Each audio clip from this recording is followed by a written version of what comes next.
안녕하세요. 법무사 백강현입니다.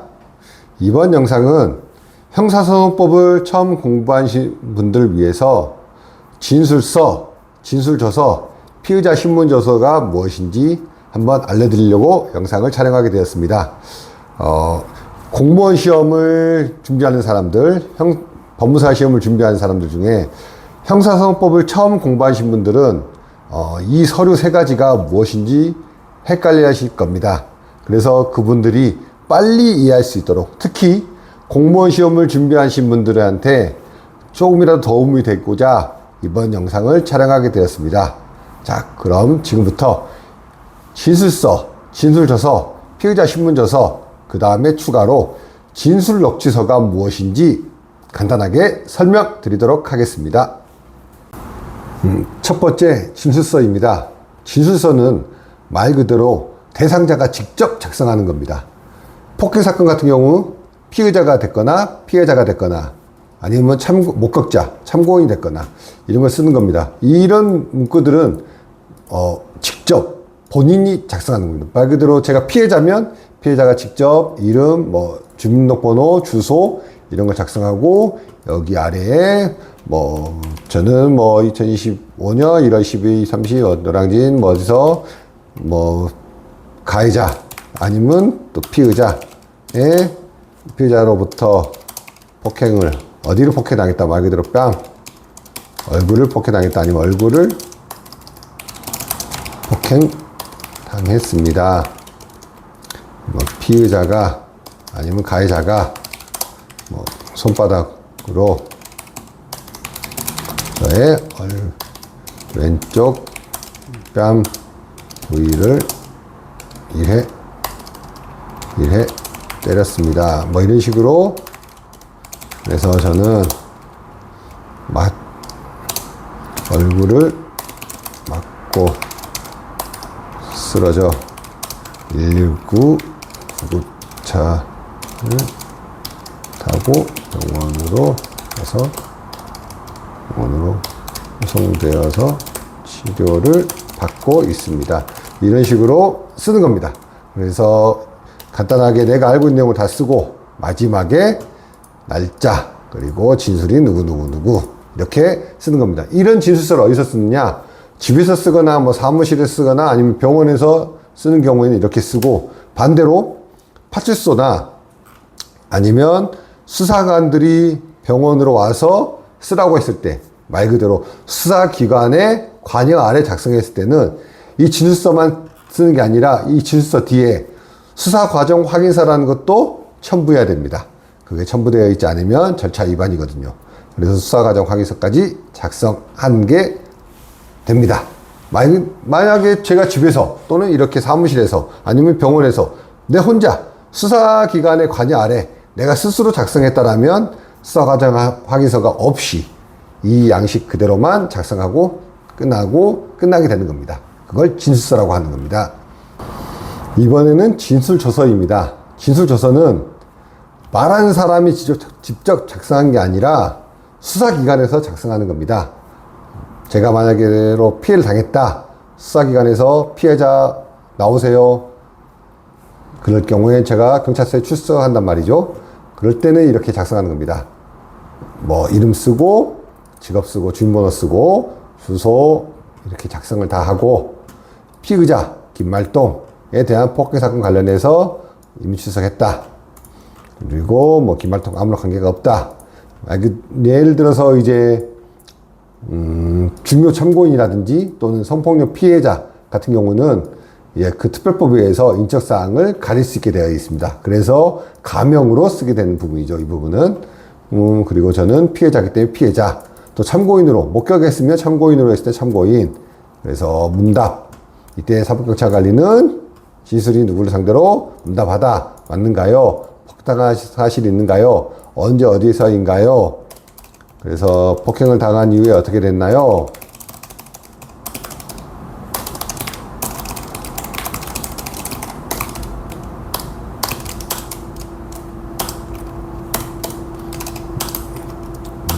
누가 신고를 했나요?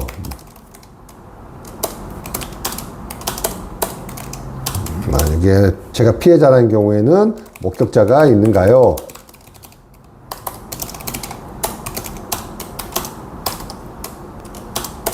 이런 것들을 쓰고 마지막에 이상의 진술이 모두 사실인가요? 여기다가 대부분 자필을 씁니다. 참고로 할 말이 있는가요? 여기도 자필을 쓰고요.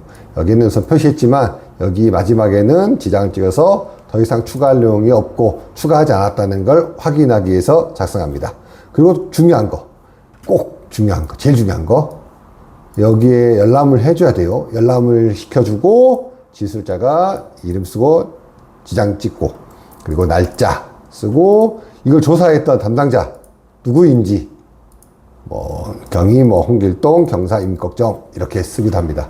그리고 두 번째 중요한 거 꼭 써야 되죠. 수사과정 확인서 언제 도착했는지, 그래서 이 조사를 언제 시작했는지, 조사 마친 시간, 그리고 조사 열람 시간, 말 그대로 조서를 작성해서 완료했다면 제가 진술했으면 읽어보겠죠. 내용이 맞는지 그런 내용 쓰고, 과정에서 어떤 거 필요한 사항이 있는지, 이게 뭐냐면 중간에 화장실을 갔다 왔다든지 담배를 피고 왔다든지 또는 식사를 했다라든지 그런 걸 중간에 쓰는 겁니다. 그리고 이해할 거 있는지, 내가 여기에 대해서 불만한 사항들, 수사관이 저한테 욕을 했다든지 그런 것들, 내가 말하는 걸 들어주지 않았다, 이런 이의사항이 있으면 적고, 그래서 마지막에 확인자의 지장 찍는 겁니다. 이 수사과정 확인서, 진술서를 갖다가 수사관이 병원에 와서 쓰라고 했다, 그럴 경우에는 수사과정 확인서 진술서용이 따로 있는데 그때도 이렇게 수사과정 확인서는 꼭 작성을 해야 합니다. 수사관이 관여했을 경우에는 그렇게 작성한 걸, 이걸 진술조서 이렇게 작성합니다. 이렇게 보면 좀 더 이해가죠? 진술서하고 진술조서의 차이점. 이 다음에 이제 피의자 신문조서가 나옵니다. 네, 이번에는 피의자 신문조서입니다. 이거는 진술서와 똑같으나 진술서는 피해자나 참고인, 우리가 말하는 증인이죠, 목격자, 그런 사람들 쓰지만 피의자 신문조서는 진짜 피의자에 대해서 쓰는 거예요. 폭행을 가한 가해자에 대해서 쓰는 겁니다. 그래서 피의자 인적사항 쓰고 여기 경찰서에 출석한 이씨, 말 그대로 조사한 이씨 그 인적사항을 다 작성합니다. 직업, 주거, 전화번호, 그리고 중요한 거 진술권 부권과 변호인 조력권, 고지, 이런 확인서가 있습니다. 이때 진술 이렇게 설명을 하는 거죠. 우리가 말한 미란다 원칙, 고지하고 이런 고지 받았는가요? 그러면 예, 자필로 쓰는 거죠. 진술권 부권 행사하실 건가요? 그럼 대부분은 자기가 억울한 것도 있기 때문에, 아니면 또는 다 인정하기 때문에 다 얘기합니다. 그때 아니요. 조력을 받을 건가요? 대부분 아니요라고 다 하시죠. 변호사를 선임했으면 여기다 나타냅니다. 변호인 누구를 선임했다라고. 그 다음에 이제 문답을 행하는 거죠. 피의자 누가 맞는가요? 어떤 일 하는 거예요? 직업, 이런 거, 피해자와의 관계, 폭행한 사실이 있는가요? 네, 있습니다. 어디를 어떻게 때렸는지, 그렇게 다 쓰고, 전반적인 사항, 그 당시 있었던 사항들 다 쓰고, 자, 참고로 할 말이 있는가요? 쓰고, 이상의 진술이 사실인가요? 이렇게 쓰고, 이제 마지막에 참고로 더 이하에 쓸 내용 없다라는 거 나타내고, 진술서하고 똑같습니다. 뒤에는 진술자 이름 쓰고, 날짜 쓰고, 그다음에 며칠 2025 6월 언제 쓰고, 여기다가 또 다시 조사한 사람, 경위, 홍길동, 경사 임꺽정 참여했기 때문에 꼭 작성합니다. 이후에 만약에 변호사가 참여했다라면 여기에 변호인 이렇게 해서 나타내주기도 합니다. 변호인 누구 같이 지장 찍기도 하고요. 수사과정 확인서 이전에 진술조서하고 똑같이 꼭 써야 됩니다. 이걸 안 쓰게 되면 증거능력이 없는 거죠. 절차 위반이니까 이걸 꼭 쓰게 됩니다. 이거 똑같이 쓰는 거, 이 세 가지는 이해하셨죠? 이제 진술서, 진술조서, 피의자 신문조서는 다 알게 됐을 겁니다. 마지막으로 이제 진술 녹취서가 있는데, 진술 녹취서는 특별한 거 없습니다.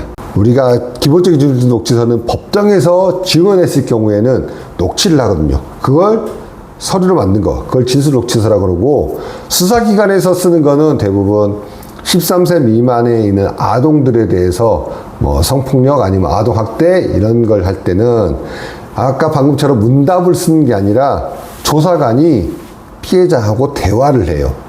너 이름 무엇이니? 너 여기 왜 왔어? 오늘 날짜가 무슨 날? 오늘이 무슨 요일인지 알아? 오늘이 매달 며칠이야? 하늘은 무슨 색이야? 파란색이야? 빨간색이야? 이런 식으로 대화를 하면서 차분하게 그때 있었던 상황들에 대해 대화를 하거든요. 그 녹취를 갖다가 조서로 만드는 걸 진술 녹취서라고 합니다. 그래서 수사관, 뭐 피해 아동 이런 식으로 해서 대화한 내용을 그대로 녹취서로 만든 걸 진술 녹취서로 하기 때문에 이것도 뭐 수사기관의 관여 아래 했으면 우리가 말한 진술서 뭐 이런 것들로 볼 수도 있긴 하겠지만 그거에 대해서는 다른 판례가 있어서 그 판례에 맞게끔 보시면 됩니다. 오늘은 뭐 진술서, 진술조서, 피의자 신문조서 이게 무엇인지 이거에 대해서 정확하게 모르기 때문에 공부할 때 헷갈린 부분이 많이 있을 겁니다. 이 화면을 보시고 이 내용을 보시고 진술서, 진술조서, 피해자 신문조서를 구별한다면 공부하는데 좀 더 도움이 될 것 같아서 오늘 이렇게 영상을 촬영해 보았습니다. 공부하는 수험생들에게 조금이라도 도움이 됐으면 좋겠습니다.